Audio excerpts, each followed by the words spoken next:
Je voudrais revenir sur le cas gabonais et affronter à nouveau la question du retard démographique du Gabon. Il y avait 500 000 personnes environ au Gabon en 1960. Actuellement, il y en a, en tout cas des nationaux gabonais, 2 500 000. Sur plus de 60 ans, plus de 65 ans bientôt, il est clair qu'il y a un problème de natalité, un problème démographique au Gabon. Certains l'ont dit sous la forme de la plaisanterie.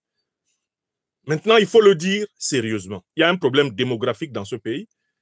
Et le Gabon n'est pas seul à être exposé dans les prochaines années à des crises démographiques. Si nous ne redoublons pas de vigilance sur les politiques de population qui sont en train d'être mises en œuvre avec la complicité de nos gouvernants, bien souvent laxistes, incompétents et corrompus. Donc, j'ai écouté les réactions de plusieurs de mes frères et sœurs gabonais et africains sur ma critique de la xénophobie politique survalorisée ces derniers temps par le régime du général Brice Clotaire Oligui-Nguema au Gabon. L'une des critiques qui m'a le plus intéressé est celle d'un analyste politique gabonais qui prétend que si les Gabonais ne font pas assez d'enfants, c'est parce que les Gabonais passent plus de temps que les autres Africains à poursuivre des études. Les Gabonais passent plus de temps à l'école. Et c'est à cause de l'hyper-intellectualisme des Gabonais que la population gabonaise est en retard démographique. Quand j'ai écouté cette explication qui paraissait rationnelle, j'ai compris que le problème était très grave. Parce que même des Gabonaises et des Gabonais qui ont un bon niveau d'études en viennent à produire ce type d'analyse à propos du retard démographique gabonais. Quand cela arrive, c'est-à-dire que le pays a un problème. C'est que le pays ne se comprend pas lui-même. Et c'est très grave et c'est très dangereux. Donc, j'ai mené une investigation plus longue sur ce problème du retard démographique gabonais. Et je voudrais vous dire mon hypothèse. L'hypothèse sur laquelle j'invite les autorités gabonaises actuelles, même si elles ne sont pas vraiment issues d'un processus populaire. Hypothèse sur laquelle j'invite les intellectuels gabonais, les scientifiques gabonais. Et j'invite la population gabonaise à travailler sur l'hypothèse que je vais formuler, et qui est une hypothèse très claire. Depuis plusieurs années, plusieurs pays africains ont hébergé des fondations, ont hébergé des programmes de fondations caritatives, des programmes pensés par les puissances étrangères, notamment occidentales, des programmes de santé divers et variés, dont les pays africains n'ont pas évalué par anticipation les sous-jacences, les sous-bassements et les conséquences potentielles. Les programmes de santé, les programmes agricoles, les programmes écologiques que plusieurs pays africains ont accepté de voir installer, voire tester sur leur sol, puisque plusieurs pays africains sont devenus entre-temps des champs d'expérimentation pour les laboratoires biologiques occidentaux. Ces programmes-là ont souvent été acceptés parce qu'ils sont accompagnés d'une contrepartie en termes de financement. Contrepartie qui intéresse davantage les gouvernements que les véritables conséquences de ces programmes sur la population animale, sur la population végétale et sur la population humaine. Alors, quelle est l'hypothèse que je veux faire? Parce que j'ai épluché la littérature sur le Gabon. Et je me suis rendu compte qu'en fait, le Gabon est l'un des plus grands champs d'expérimentation des fondations privées qui travaillent sur les modifications génétiques animales, les modifications génétiques végétales et les modifications génétiques humaines. Le Gabon est littéralement la cour du roi Péto des grands lobbies pharmaceutiques mondiaux, la cour du roi Péto des grands laboratoires de tests biologiques occidentaux. Le Gabon est ouvert aux 4 vents On teste tout au Gabon. On teste tout sur les Gabonais.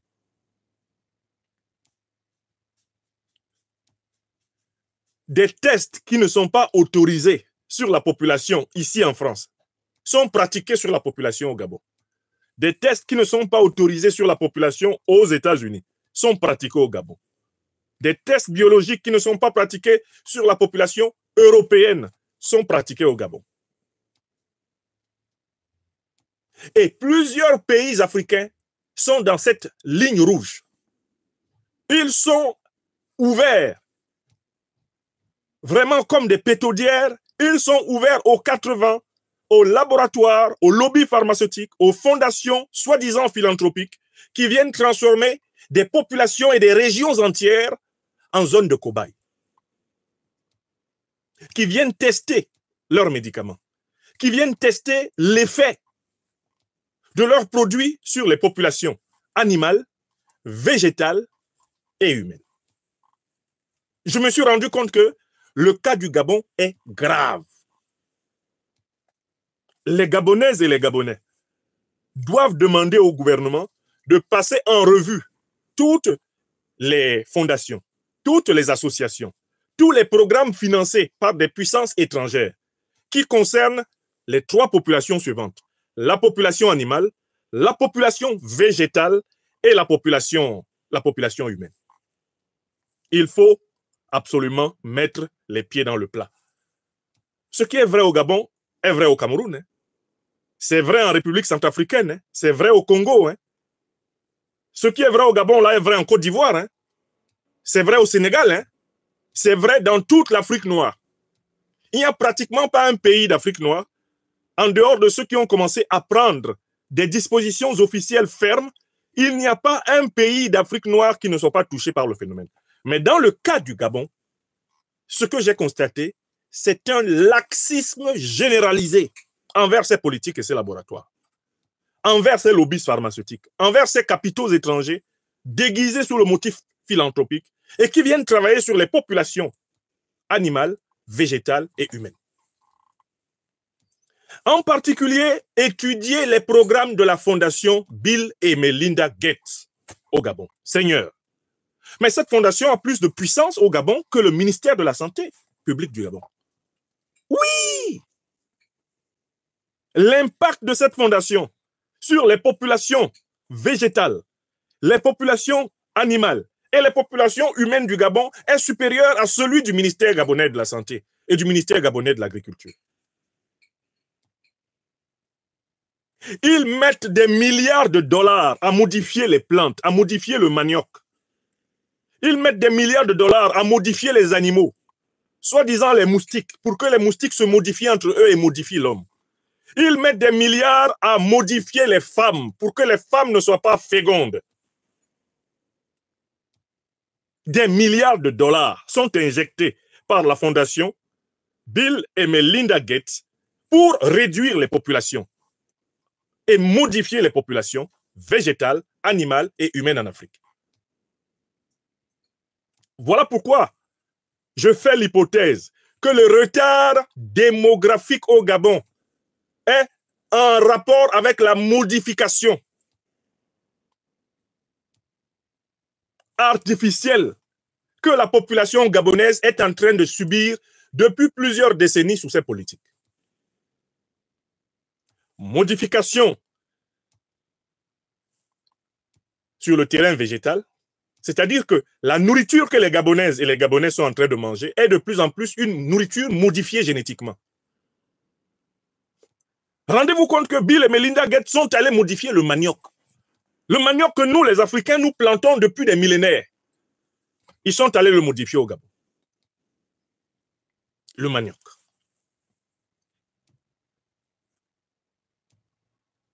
Ils sont allés modifier les moustiques dans toute l'Afrique, soi-disant pour que les moustiques, en se reproduisant entre eux, disparaissent. Mais les moustiques piquent entre-temps les hommes et leur transmettent les informations génétiques modifiées dont ils sont porteurs dans leur corps.